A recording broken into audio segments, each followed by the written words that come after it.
পৃথিবীতে বাস করি। চেয়ে দেখো কত সুন্দর প্রকৃতি তোমার চারপাশে। চলো আমরা সৃষ্টির শুরুতে ফিরে যাই, দেখি বাইবেল আমাদের সে বিষয়ে কি বলে। আকাশমণ্ডল ও পৃথিবী তৈরি করলেন। ঈশ্বর অন্ধকারকে বললেন, আলো হোক। এই আলোকে তিনি নাম দিলেন দিন, আর অন্ধকারকে নাম দিলেন রাত্রি। প্রথম দিন শেষ হল। ঈশ্বর উপরের জল থেকে নিচের জলকে আলাদা করে ফাঁকা জায়গা তৈরি করলেন, যার নাম দিলেন আকাশ। দ্বিতীয় দিন শেষ হল। সমস্ত জল একত্র করলেন, এর ফলে শুকনো জায়গা দেখা দিল।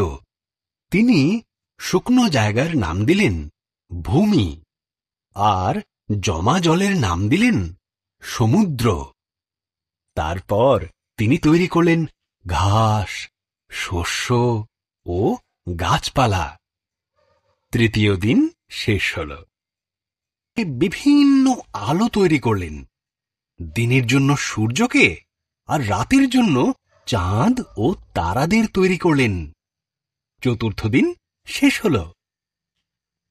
সৃষ্টি করলেন জলে সাঁতার কাটার জন্য, আর পাখিদের সৃষ্টি করলেন আকাশে ওড়ার জন্য। তোমাদের সন্তান হোক, তিনি তাদের বললেন। তোমরা বংশবৃদ্ধিতে ও সুরে পৃথিবীকে ভরিয়ে দাও। পঞ্চম দিন শেষ হল। পশুদের সৃষ্টি করলেন। তিনি গৃহপালিত পশু, বন্য পশু ও সরীসৃপ প্রাণী তৈরি করলেন। ঈশ্বর বললেন, আরও একটি সৃষ্টি বাকি আছে, যা সবার মধ্যে অত্যন্ত মূল্যবান। নতুন করে পুরুষ ও নারী সৃষ্টি করলেন। তিনি বললেন, তোমাদের সন্তান হোক, পৃথিবীর দায়িত্ব নাও, মাছ ও পশু পাখিদের যত্নে রেখো। ষষ্ঠ দিন শেষ হল।